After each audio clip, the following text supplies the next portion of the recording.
Hey, Rob, do you float? Oh, they float.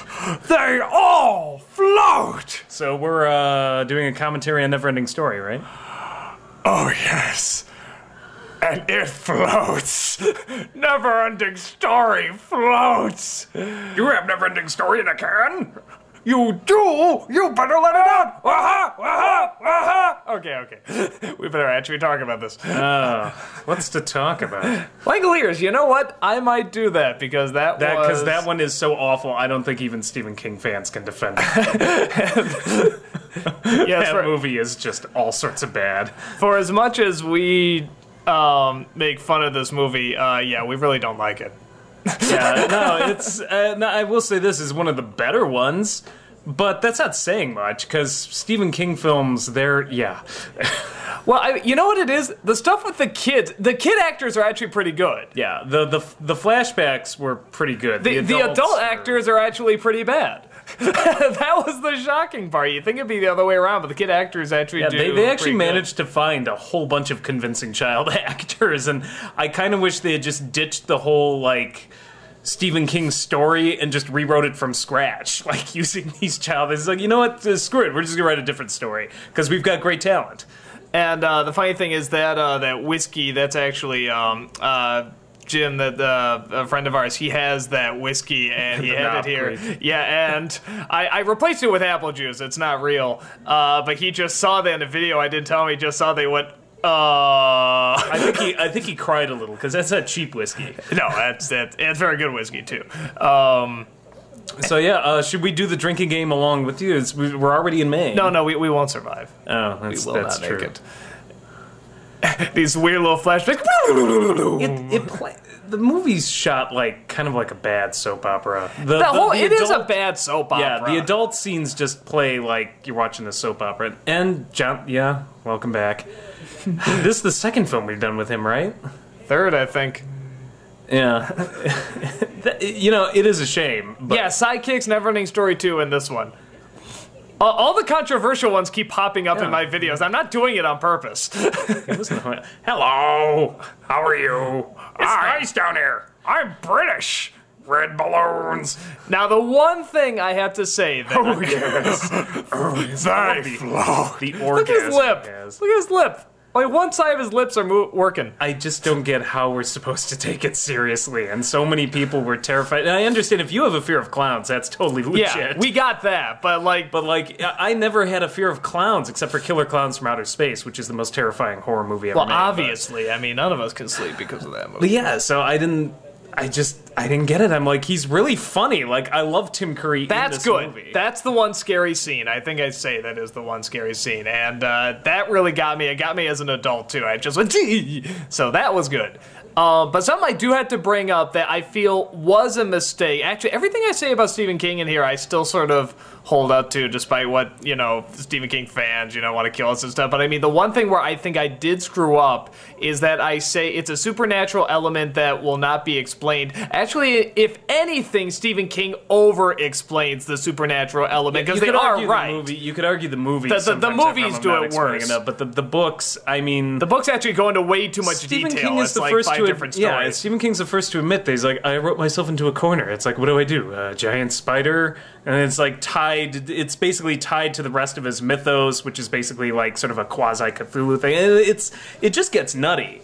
Like, I was kind of like, you know what? You were probably just okay with the killer clown. Yeah, no, actually, I mean, in a story like this, I don't think it needs to be fully explained, just maybe a hint. And in the movie, anyway, it's very unsatisfactory. I did read the book when I was younger, but I don't have the best knowledge of it. But I do remember, like, the girl was pretty much a whore. No, like, she had to sleep with everybody to get rid of the memories. I don't know. I can't remember how it worked, but she's like... It's really really I'm sorry. She's a total sleep around. It's like, if you like the book, fine, but if you read it, it's kind of goofy. And people like to tell us, like, oh, you have to read the book. Oh, the book made sense. I did. that didn't make the book any good. It's like, yeah, the book is better than the movie, but the book was really goofy too. People are like, well, they left this out. They left out the reason why she has to have sex with everybody. And I'm like, yeah, you know say what? that I think, again. Yeah, say that again with a straight face. They had to leave out the reason why she's sleeping with all the other boys. I'm like, yeah, okay. What I usually find about Stephen King books is that I enjoy them while I'm reading them, and then after I'm done, I go, wow, wait a minute. And I start adding things up. I'm like, that was a weird friggin' story. Hey, wait a minute, I didn't like this. And so I think the prose are very good. That they're written well in that, you know, you have a story and it's told well, but the story itself is not that good usually, with exceptions. I think my problem with Stephen King is I don't find his supernatural stories scary. If you do, that's cool. I'm not, you know, that's fine, but, you know, it's different strokes for different folks, and none of his supernatural stories scare me that much. The Shining, the book, sorry, I like the Kubrick film a lot better. Like, the book really didn't scare me at all, and a lot of his best books that I like have little supernatural elements in it. You know, you go a lot of the short stories and stuff. You Shawshank Redemption, Green Mile, Dolores Claiborne. A lot of the ones I like really are not like about. Yeah, you know, we should list ghosts the ones. and goblins. We should list the ones we actually do like, or else people are gonna kill us again. Well, what we say? Yeah, I never read Green Mile, but you say that's good. Gerald's Game was very good. Dolores Claiborne. Misery is unbelievably good. Misery's great. Well, yeah. that one, that's like our worst nightmare. Yeah. We're gonna run into a crazy fan. What did you say about Stephen? Actually, we lived that. That was the Stephen King review. Like, all of a sudden, the Kathy Bates people came out of the woodwork. You didn't like Stephen King. Oh, you needed that joke, yeah. I think that was one of mine. But I don't know, I've always said that Stephen King doesn't scare me, but his fans, on the other hand... His fans can be very scary. They're very defensive. That's all I can say. And I get it, because Stephen King gets picked on a lot, but, you know, you gotta have a sense of humor about it. Stephen King is the first to admit that, like, yeah, he's not Shakespeare. Stephen King, by the way, if you ever hear him at interviews and stuff, he's an awesome guy. Yeah, that's what kills me. It's just like all of his fans get so uptight, but like he'll be the first to say, yeah, I didn't know what I was doing. I was on crack when I wrote this book. And yet his fans like, oh, you can't say that. It's a masterpiece. And I was like, he has a sense of humor about his work. Come on. And I like the idea of this drinking game, too. I thought this, well, you know, how can you do something a little different? Because you always have to find ways. There's a little bionic woman sound effect. I don't know if people got that. But there's only so many ways you can react to something. And getting drunk, I'm like, I haven't gotten drunk yet. That'd be fun. I don't even remember what I was going to say. Well, that's because you're drinking right now. That's right. You're like this guy. That's because a redneck alcoholic and a Stephen King movie. Well, talking about the drinking game, yeah, like, some people tried to catch us on, like, little things. They're like, oh, well, in this story, his Christian allegories were so huge and were so pro-Christian that doesn't count. I was like, yeah, that doesn't take away the obvious anti-Christian allegories in other things he's written. Just because he's got a positive side on one hand, that doesn't mean that he didn't have a negative side on the other. So it still counts. You know, one way or another, it's still kind of sloppy. And I have to admit, if that was for alcohol, you would not see it spilling as much. I'd be much more cautious about it, because that's my baby. Oh, you know what? I said allegories. I meant stereoteaps. Somebody will know. There's a Stephen King fan out there. It's like, wrong literary term! Probably looks like Seth Green there. Does that kid being a Boy Scout ever come back in the movie? I just realized it's never really referenced after that. It's just, he's a Boy Scout. If it is a Boy Scout, let's go find a dead body. And they build dam. I think I said that. I'm like, what the hell? I'm like, are they building a dam? Why? And you're like, because it's fucking Maine. What else you gonna do? It's fucking Maine. We actually used to live in New England, and Maine has this bit of a reputation, much like Illinois thinks of Wisconsin. And yeah, that's kind of something. It's like, why are they building dams? Because it's Maine. I think. But I have nothing personally against Maine, so just letting you know. I don't play that many drinking games. I never have. I think I played one drinking game. It was the Red Dwarf drinking game that we made up, and it was whenever Crichton explained something scientific. And you got tanked. Yeah, I don't think we got through one puked. episode.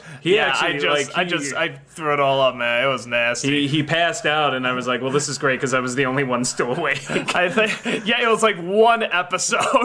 I'm like, oh my god, you never realize how much Crichton explains sciencey stuff like all the time. I ended up playing like SimCity like 2000 and Minesweeper like on like your girlfriend's computer or something. Oh, the overbearing parent again. Yeah, the overbearing mother. If she were a crazy Christian, she would have been straight out of Carrie. But you know, we've switched it up a little at least. Hooray! It is one of those. This review actually was a little longer. There's about 3 or 4 jokes I took out. Well, it's a Stephen King book. It's longer than the Bible to begin with. It's already so long. I think this is the longest review, and I just couldn't believe how long it was when I looked it over. But at the same time, it goes really fast. It's something about the drinking game and the jokes and the fast pace of it. It seems to fly by pretty quick. The people were torn on that. Some liked the drinking game. Some thought it was just you doing hammy acting. And I'm like, well, what else is? Yeah, what else? Come on. Do you watch the site? Yeah.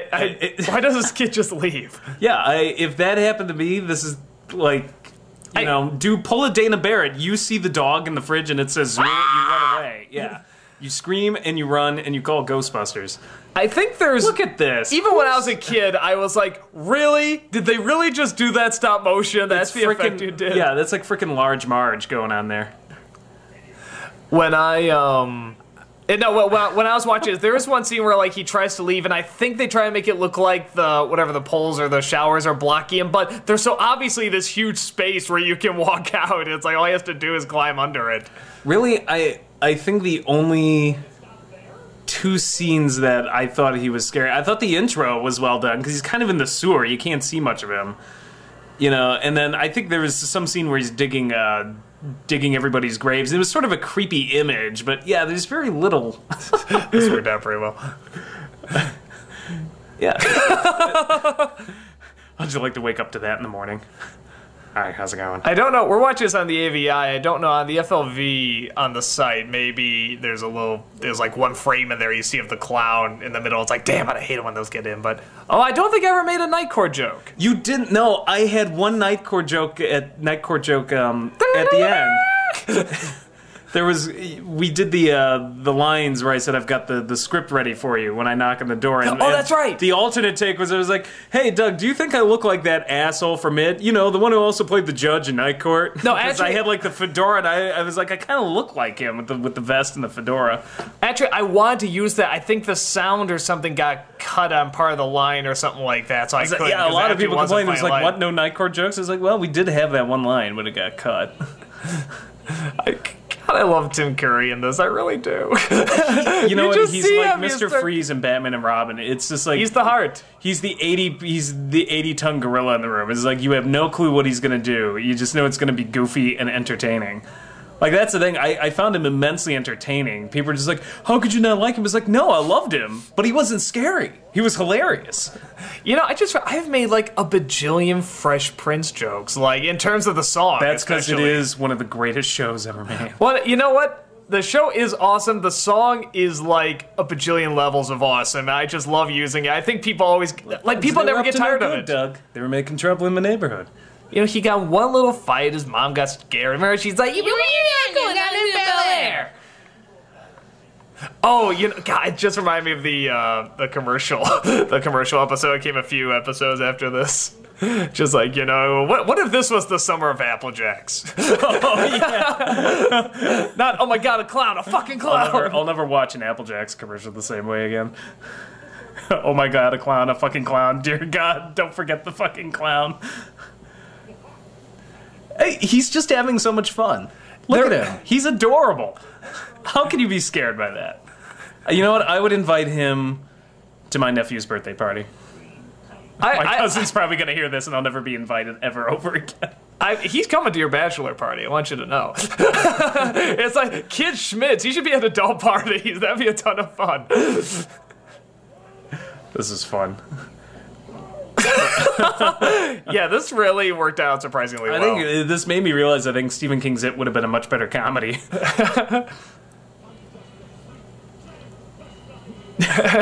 Work in as many jokes as you can just with movies these people have been in. But yeah, what killed me is I felt such camaraderie amongst the kids in this movie. I never got that really out of the adults. And maybe it's because kids get along better. They're all kids, they're having fun, they're on a movie set, I don't know, but the adults, they read their lines, they're okay, but you know what it is? didn't feel it. No, I just realized what it is. When they're kids, they have to be serious because they're the losers, they're the outcasts, and they're constantly being picked on. When they're adults, they're like, their lives are normal now, everything is happy, and they're a lot of the time they're supposed to be portrayed that way, like everything's fine. Great, of course, except for the fact, the clown, the fucking clown, the motherfucking clown. Well, no, yeah, the clown comes back, but how do you always see him? You see them for 2 seconds, everything's great, and then when you say something's wrong, you go to flashback. It's like, and when they're happy, they're not very good when doing happy. Like when that one guy's doing his stand-up routine, like, before they find out the best friend is dead. I mean, it's terrible. It's so bad. It was. To get that audience, look at me. Do I make a Happy Days joke? I can't remember. I don't think I do. And like I talked about this before, I hate cardboard cutout bullies in movies. And this one's just so boring. And it's such a pain we had to watch because they're gonna get their comeuppance. Well, then there's bullies, and then there's like Stephen King's. I don't know who terrorized King as a kid, but man, does he take it out! Like, I mean, this is like beyond bullies. This is just a psychotic killer. Like, and he's like that in the book. It's like that. I'm just like, wow, you really. Man, I'm so sorry. I don't know what happened to you, but thank God he writes because we don't want to know what else he'd be doing if he wasn't. Or how many people get the Lucy, right? They have to get the Lucy reference. They're even like 2-year-olds get the Lucy reference, I think. Yeah, here's where it gets like really slurry, and I was concerned because we're not even halfway through the actual movie yet, and I realize I'm doing the slurring and the blah blah blah. It's Jarrell. This movie will explode in 5 days.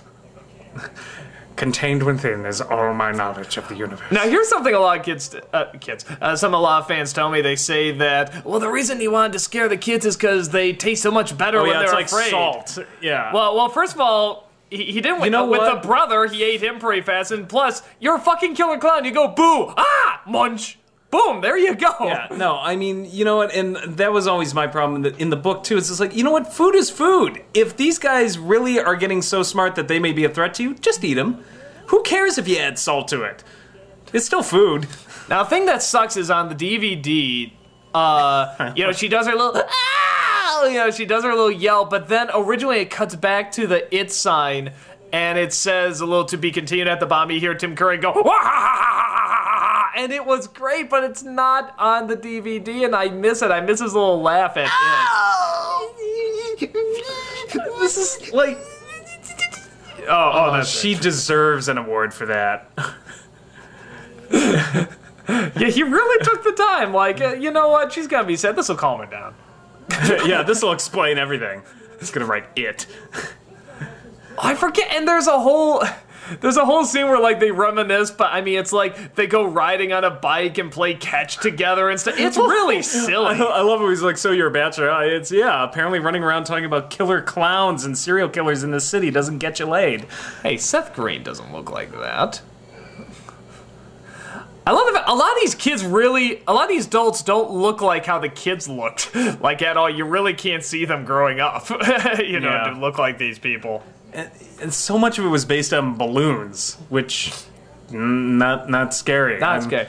I'm sorry. Hey, balloon takes my life at the end. There's that. People love that move, and I just kept playing it over and over and over. I mean, like I said, obviously this is stretched out, but this is pretty much just what he's doing. This guy's trying to talk, and he just keeps twirling that thing around. Oh, look at that. He just keeps doing that. That was our joke. It's like he just kept doing this shtick. I'm like, well, keep rolling. He's like, I don't have to work today. I can do whatever the hell I want because I'm Tim Curry. That's the one people love, though. What's he even doing? really like he's more of just a nuisance than a threat. I'd just be annoyed. And then I probably really start laughing. He's a good clown. I'd just like walk up to him and slap him in the face and be like, you know what? Just go the fuck away. Will you? Please? You know, I take it back. There was one scene that was a little creepy. I didn't include it just for time, but she goes in and like, I think she's talking to this old woman or something. She starts to like melt and peel. And it's like, and their eyes sort of disappear. Yeah, that was good, actually a little creepy. That was a little creepy. I saw Poltergeist, and they did it there only years before, so... And there's like a solid 5 minutes of just the camera spinning around this fucking table. Oh, God. Oh, this was when he appears in the moon. I'm like, pause it, Doug, because I just burst out laughing. I'm like, this is just so goofy. People. Look at that. You're afraid of that. Look at that. You know what? Face your fears, people who were scared by this movie. It's Tim Curry in white makeup in the moon. This is freaking Nightmare Before Christmas. Oh, now it is. That was so hard to do because the camera moves on that shot. You had to sort of keep it steady. This is like the Evil Dead. This is like Evil Dead 2 here. I mean, this is just silly. God, so much stuff happens in this fucking movie. It's so long. Oh, did we do the Jeffrey Dahmer line? Oh, yeah. That was, I said that line out loud, and Doug started writing it down. I'm like, no, we can't. Are you serious? And he's like, no, I'm doing it. I forget if I say stand-up or dinner theater. I said it was like bad dinner theater at Jeffrey Dahmer's house. Now, you notice why I held my fingers up with holding up 3 fingers. I do it, was it the German way or whatever, where it's the thumb and the 2 fingers. So a lot of times when I do it, my thumb is covered and people are like, oh, you held up 2 fingers. It's like, no, it was 3. It's just it's the covered. German way? What is it, a Inglourious Bastards reference? Yeah, that's actually how I found out. The Germans do it that way. I'm like, oh, well. You would have gotten shot by the Nazis. I love that. That's a great. And I actually, if you notice, the 2 characters in the background, you have it and you have the Wolfman and the Mummy who appear in this movie. As a story, it's a series of, a lot of times, interesting ideas that just don't gel together. Yeah, no, like, there's a good story. There are great ideas in here.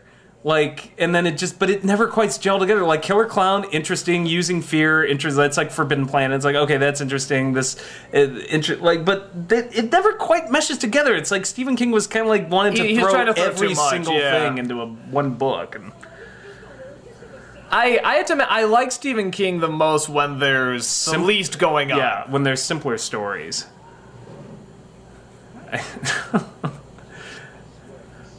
And there is a thing, I can't remember if I referenced it, but there is a thing where they lose their memory as they leave the town. Because, again, there's this weird thing with the town. The town is just bad, I guess. And well, they never I'm sure in the book, explain it in the... You know, when they go back to Middle Earth or whatever it is, his mythology. You know, but even in the book, you have to read other Stephen King books to get the full story behind what Pennywise is, and I'm just like... you know, how do you fit all that in one movie? Like, well, especially it's like, yeah, you look at it, it's like it's about a killer clown that terrorizes children. Okay, the killer clown's supernatural. Okay, well, the killer clown to change into other things. All right, the killer clown is this ancient spider from years ago, and it's this long. It's like, okay, just keep it simple. Came to this planet on an asteroid, and it's like, no, Critic, you have to read this book and then 5 other books to get the whole. And each one is 1,800 pages long, and no, we have lives. I don't want. He has the Dark Tower for that. Actually, well, a lot of it goes anyway. With those balloons. I tried one with just a balloon, and then one with the eyes, and by far the eyes were creepier. But just having the balloon itself was surprisingly kind of scary. It's like, you actually can make a balloon a little scary. It's the Mr. Flibble shot from Red Dwarf. Yeah. Look out! I never thought of that, you're right. That's exactly where it came from. I don't get what the upset... Everybody's like, well, no, it's that bodies float. Well, yeah, I get that, but why mention it over and over? Why is that scary? You know what? Everybody needs a tagline. It's his MO, his signature. Yeah, and look at... Really... Like, come on. I understand if you're, 7 years old and you watch this film and it's terrifying. Like, believe me, I get that. But, like, as an adult and people, like, freaked out, I was like, no, it was scary. I was like, watch it again. As an adult, it does not really hold up as well. You just had a... Unless you're afraid of clowns. That's the only thing. Well, it's yeah, like, I'll buy that. Clowns, sure. But if you're not afraid of clowns, I mean, you just had a dog in a clown suit attacking an orderly. Like, what? Look at that. And it's slow. That reminds me of the shot from Mortal Kombat 2 where the guy changes into a wolf and they can't show the wolf, so they just show the... In fact, they probably got it from this movie. They probably got that shot from here. Oh, yeah. and this is how she knows. And again, actually, I bet you anything, in the book this is probably better explained. In the book, it does make more sense, but they did not translate any of this. But in the book, it makes sense in that he explains it, but I didn't think it was really all that, interesting. No, it's like just tell a movie just about that, just about the town and how bad it is, then tell a story about a killer clown, then tell a story about this ancient giant killer spider, then it's like, just split it up. You don't have to throw them all in there. It's almost like a Mad Libs. It's like, there's a killer clown, and 6 kids, and... I think that was Rockadoodle, actually. Yeah. Or is that so mean line? I find myself using that. Well, but no, it's a very good point, because that's a problem that a lot of the bad films we review have, which is it feels like a Mad Libs. There's like too much stuff going on. Like, the screenwriters just could not, or the original writer, could not figure out, and we're going to get it for that, but could not figure out how to just put all of these disparate elements together. Or maybe they shouldn't have been put together. Maybe you just could have simplified the story. What was the one? This I didn't know But some about. people like killer clowns who are really giant spiders from outer space, and girls who, in order to maintain their psychic connection, have to have sex with a bunch of prepubescent boys. And sign me up. Yeah, some people just. That's what they now. want, What was the one? I think you were telling me that you or Jim or somebody was telling me that. Was it like the holy black man, or sorry, the black man that? People who try to claim is like, oh, Stephen King doesn't rely on cliches. I'm like, the man single-handedly invented the trope that's called the magic Negro. I'm not making this up. That's literally what's known. You go to TV tropes and like, really Stephen King played a huge part in that. So think about the Green Mile, think about Shawshank Redemption. God's sakes, it created Morgan Freeman's career, and he's the poster child for it. It's like, was it like the wise, the nice wise, black man all-knowing black man who has all the answers and helps the white guy out? But now it's turning Hispanic. I saw Devil, I saw Paranormal Activity 2. It's Hispanic. Although that's supernatural. Well, yeah, it is Stephen King. I love that. Wake up, take a breath. You smell that? It's death. Now, to that guy's credit, how can you say that line and make it sound credible? You can't. That's a horribly written line. It's death. Oh, look at that cave! This is a Star Trek. Like, this is an original series Star Trek set. You're not even looking at next gen here. There should be lizard men walking around and a shirtless. No, you know what it is. Kirk. Yeah, it's like it starts out as a scary clown movie and then just turns into a Star Trek episode. Yeah, or a frickin' Mystery Science Theater 3000. Look at that. Now, let me tell you, even when I was a kid, because I saw this movie when I was a kid, it didn't really scare me, but I was with it up until that point. And by the way, this is the last time I used the original Nostalgia Critic Suko. Was it because it got wet? I got the fake blood on it. I got ulcer and it was falling apart. So I'm like, okay, this is gonna be the last time I use it. Look at those eyes! Look at those eyes! Oh, and of course you gotta bring back spiders. Oh, Dr. Smith. We've had way too much fun with that dumb movie. What's funny because this Dr. Smith... Oh, wait. Yeah, he does come up in the Lost in... No, Spiders doesn't come up in Lost in Space. Because he actually does have a line who's like, a giant legion of spiders. No, a monster race of spiders. And we change it to Giant League. I give Stephen King this, and I give the movie this as well. Now, this may be why it translated best in the movie. He's really good at writing friendships. Like, you get the camaraderie true. amongst this crew, this group of kids. And it comes through the film, and I think you've got, like, that is the essence of the story. It's all the weird things around it that kind of don't work. It's like the heart is really there, and it's a shame that, like, there's just, you know, a giant alien spider, and... That's really good, actually. That's actually a very good point. The friendship always works. The conflict is usually where it gets annoying. Because I really was enjoying the first part of the film, and I was like, it's yeah, like no, strange. I was too. If you remove a lot of the stranger supernatural elements of it, it's actually a really good story. Well, and about stuff like the bullies, and like I said, that gets pretty old. But yeah, actually, I was getting into that too. I found. Oh, yeah, and what's the point of this?